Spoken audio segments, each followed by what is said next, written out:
Hi, I am Tiffany Wesser, and I am your PLC lead for 3D High School Art. In this series, we're looking at found objects and bottle sculptures. In the first section video, we looked at how to build the structure itself, how to do the painting on it, and make sure that it is a stable piece of artwork. So we have taken the sports drink bottle, so they're a little bit stiffer than a regular water bottle. We've added sand inside of it to keep it stable so it'll sit on the table and not flip over.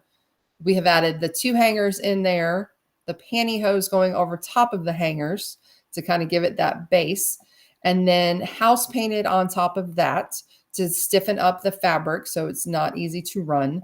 And then we have added the paint on top of it. Okay, that was all part one.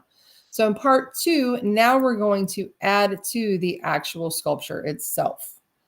Okay, part one, we did paint them. And now part two, what else can we add on there? What else can we use to build up the surface of our structures? In this one right here, they have added plaster to it, some wire and plaster, because in the first part of the bottle, it didn't have more like these finger-like looks. So they added a bit of wire, some newspaper, and some plaster to it. And then this section right here is these little air dry clay heads, feet, and hands. And they've just added in for the monster. There's a whole monster theme. And then these are the little people the little monster was after. Okay. So some of the materials for the bottle, of course, you can use acrylic paint. You can use watercolor. There's also yarn, foam, cardboard, fabric, cellophane, air dry clay, paper, anything that you can think of that's going to work and help building upon the structure that we've already started. These two right here, the one on the left-hand side, the green part down on the bottom is actually pool noodles cut up to give it a base. They've added foam up here for a butterfly and then these paper flowers. And then there's some styrofoam balls and beads added to that.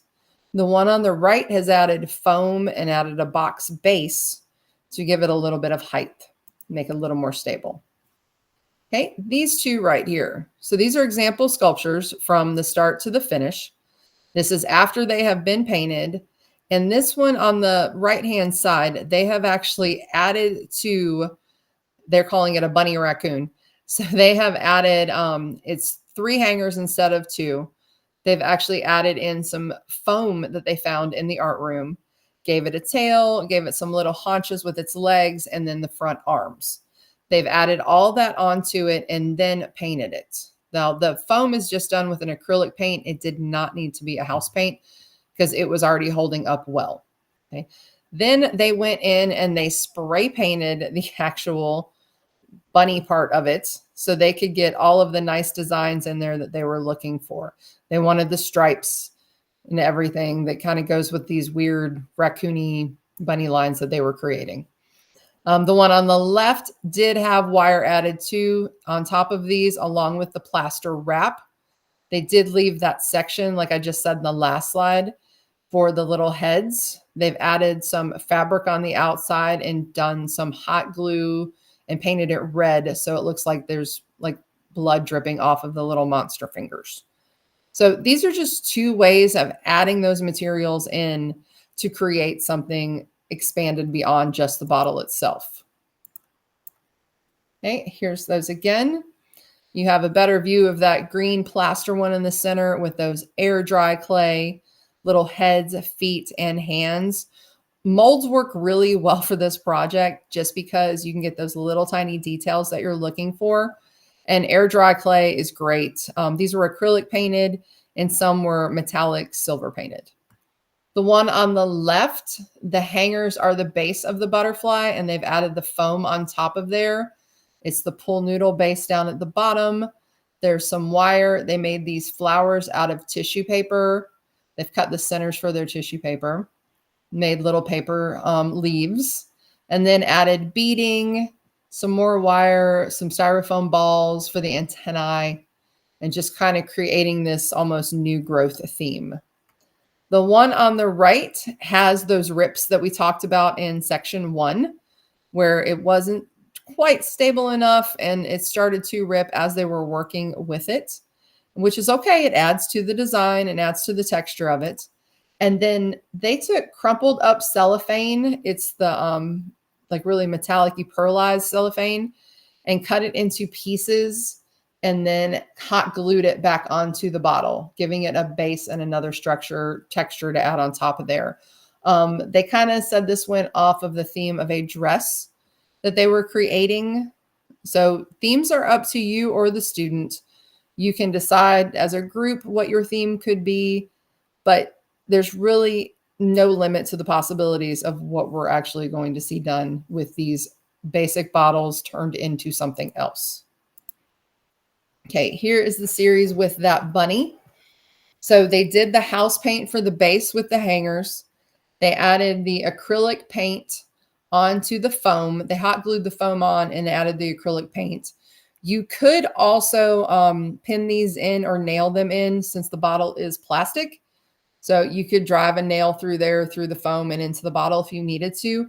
But the hot glue was working just fine, so we did not attempt that.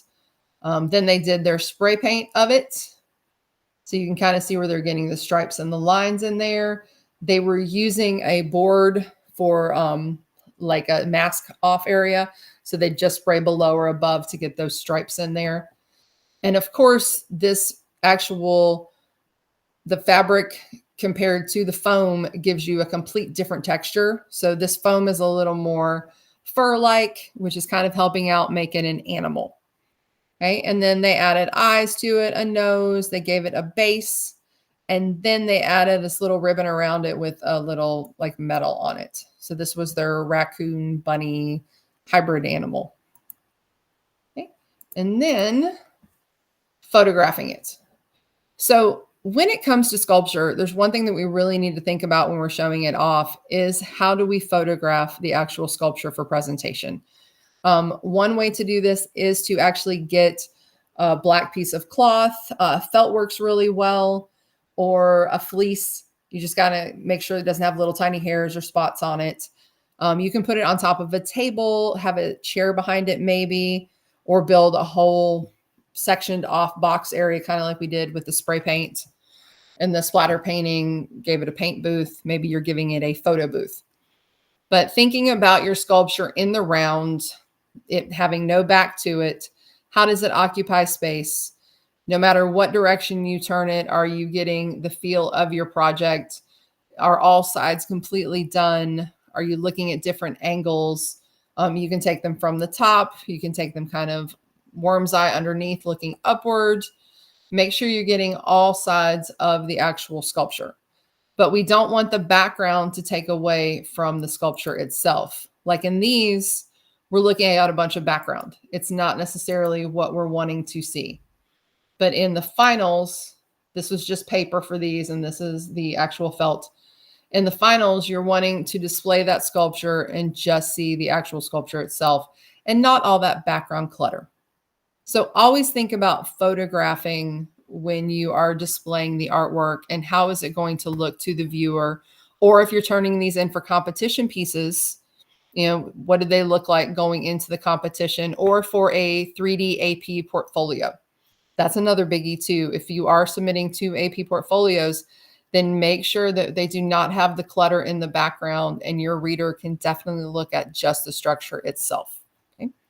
So there are many, many materials we can use for this that are not ordinary, not normal to the art world, but can be very useful in getting this desired structure that your students are looking for and just kind of letting their creativity flow in what they find within the room and what's going to work best for them.